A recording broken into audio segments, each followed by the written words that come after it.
Hi students, welcome back to our channel Achieve Excellence in Commerce by Mansi Zaveri. So आज हम journal में illustration number 10 calculate करने वाले हैं. सो illustration start करेंगे उससे पहले दो चीज़ें मैं आपको सिखाना चाहती हूँ, उसके बाद ही हम इलिस्ट्रेशन स्टार्ट करेंगे.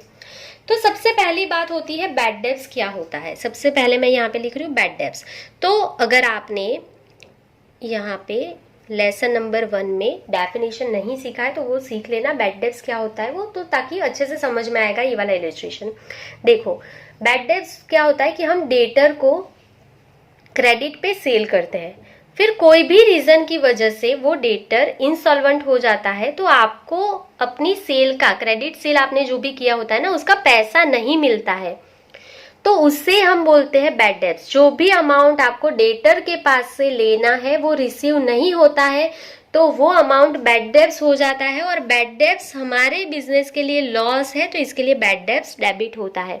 बिजनेस के लिए लॉस है ना बैड डेब्ट्स. आपको पैसा लेना था कस्टमर के पास से जिसको आपने क्रेडिट पे सेल किया था, वो कस्टमर इंसॉल्वेंट हो जाता है और आपको पैसा नहीं देता है तो आपके लिए लॉस हो जाता है. तो हमने डेफिनेशन में सीखा था बैड डेब्ट्स लॉस है हमारे लिए, और लॉस क्या होता है, डेबिट ही होता है, तो बैड डेब्ट्स डेबिट होगा. क्लियर.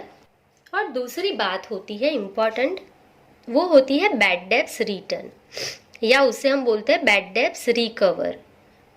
मतलब क्या होता है कि आपको किसी भी डेटर के पास से कुछ पैसा लेना था पास्ट में, पर उसने नहीं दिया, वो इंसॉल्वेंट हो गया था, तो हमने बैड डेब्ट्स उसको कंसिडर करके वो हमने उसका पर्सन का अकाउंट क्लोज कर दिया था.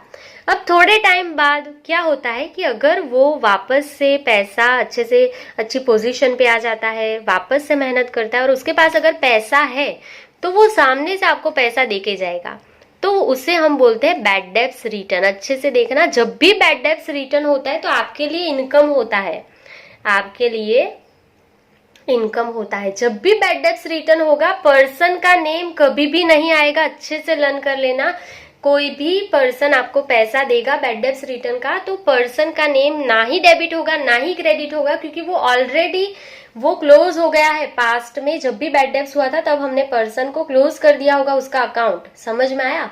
तो जब भी बैड डेब्ट्स रिटर्न होगा तो कैश आएगी, तो कैश अकाउंट ही डेबिट होगा, और बैड डेब्ट्स रिटर्न आपके लिए इनकम है तो वो क्रेडिट हो जाएगा, तो बैड डेब्ट्स रिटर्न क्रेडिट हो जाएगा. अगर आपने पर्सन का नेम यहाँ पे लिख दिया तो आपकी जो जर्नल है वो रॉन्ग हो जाएगी. ठीक है, बहुत ही सिंपल था. बैड डेब्ट्स हमारे लिए लॉस है तो वो क्या होता है, डेबिट ही होता है, और बैड डेब्ट्स रिटर्न जो है वो हमारे लिए इनकम होता है. कैश अकाउंट डेबिट होता है, बैड डेब्ट्स रिटर्न क्रेडिट होगा. कोई भी पर्सन का नेम आपको नहीं लिखना है बैड डेब्ट्स रिटर्न के टाइम पे. क्लियर, क्योंकि वो पास्ट में ही उसका अकाउंट क्लोज हो गया है. चलिए तो अब शुरू करेंगे illustration number 10. Record the following transaction of journal of Prerna 2014 March 1. Vishal is declare insolvent. Vishal जो है वो इंसॉल्वेंट डिक्लेयर हो गया है. Thus amount due to him 2000 can not be recover. अभी आपको विशाल के पास से लेना था 2000, अभी वो इंसॉल्वेंट हो गया, अभी उसके पास पैसा है ही नहीं, तो वो आपको कैसे देगा. तो आपको बैड डेब्ट्स हो गया ना, तो बैड डेब्ट्स लॉस है, डेबिट होगा, तो बैड डेब्ट्स अकाउंट डेबिट, और पर्सन का अकाउंट क्लोज हो जाएगा. विशाल अभी आपको कुछ नहीं देने वाला है, इंसॉल्वेंट हो गया, सो टू विशाल अकाउंट. कितना पैसा यहाँ पे नहीं देगा विशाल, 2000 आपको लेना था, अभी नहीं मिलेगा. Clear. Being rupees 2000 due from Vishal are written off. उसने नहीं दिया तो हमने रिटर्न ऑफ कर लिया ये पैसा. क्लियर. चलिए next number 5. Rupees 3000 was due from Param. He become insolvent and only 1800 are recovered. A balance amount is written off. अभी देखो, आपको परम के पास से 3000 का अमाउंट लेना था, अब वो इंसॉल्वेंट हो गया और उसके पास 1800 थे, तो आपको उसने 1800 दे दिए. सबसे पहले तो आपको 1800 रुपीज मिले तो कैश आएगी, तो कैश अकाउंट डेबिट, आपको 1800 मिला. क्लियर. आपको लेना था 3000, आपको कितना नहीं मिला, 1200 नहीं मिला ना, तो ये हो गया बैड डेब्ट्स। जो नहीं मिलेगा वो बैड डेब्ट्स होता है ना, तो ये आपका लॉस है। तो bad debts account debit to, किसका अकाउंट क्लोज हो गया अभी, परम का अकाउंट क्लोज हो जाएगा टू परम अकाउंट। अब परम आपको कुछ भी नहीं देने वाला है, 3000 का उसका जो अकाउंट था वो क्लोज हो गया। 1800 उसने दे दिए, 1200 नहीं दिए, वो बैड डेब्ट्स हो गई, हमने रिटर्न ऑफ कर लिया बैड डेब्ट्स कंसिडर करके। क्लियर? चलिए, सो बीइंग लिख लेंगे, being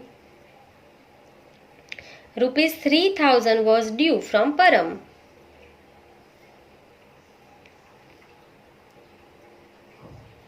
₹1800 are recovered and ₹1200 is written off. 1800 आपको मिले, 1200 नहीं मिले, तो उसे हमने रिटर्न ऑफ कर दिए। क्लियर? आपको पूरा लिखना है तो पूरा लिख लेना। 3000 was due from Param, he become insolvent and only 800 are recovered, a balance amount is written off। ये पूरा लिख देना, मैंने नहीं लिखा है। चलिए नेक्स्ट आगे बढ़ेंगे। कौन सा है? Number 10। ₹1500 previously written off as bad debts of Rohan are received. देखो, आपने पास्ट में कुछ रिटर्न ऑफ कर दिया था, रोहन के पास से पैसा कुछ भी लेना था वो आपने रिटर्न ऑफ कर दिया था। अब वो पैसा 1500 आपको वापस दिया रोहन ने, तो रोहन का नेम कहीं पे भी नहीं आएगा, आपको बैड डेब्ट्स रिटर्न हुआ है तो पैसा मिलेगा। रोहन तो ऑलरेडी क्लोज हो गया है, रोहन का अकाउंट वापस नहीं ओपन करेंगे। तो कैश मिला तो कैश अकाउंट डेबिट, सिर्फ आपको 1500 का कैश मिला है तो कैश अकाउंट डेबिट। टू, क्या मिला? बैड डेब्ट्स रिटर्न, इनकम है ना, bad debts return account. Rohan का नेम कहीं पे भी नहीं लिखेंगे, 1500 का अमाउंट लिख लेंगे। Clear? Being ₹1500 were previously written off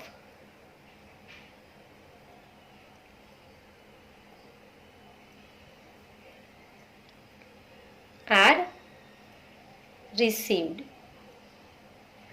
वो आपको पैसा वापस मिल गया। चलिए टोटल कर लेंगे, 2000 प्लस 3000 5000, 5000 प्लस 1500 इज 6500, 6500। सो यहाँ पे आपका इलिस्ट्रेशन नंबर 10 कंप्लीट हो गया है। आई होप कि आपको पूरा समझ में आ गया होगा, कोई भी डाउट्स नहीं होगा। सो आज के लिए बस इतना ही। Thank you for watching, keep learning, take care.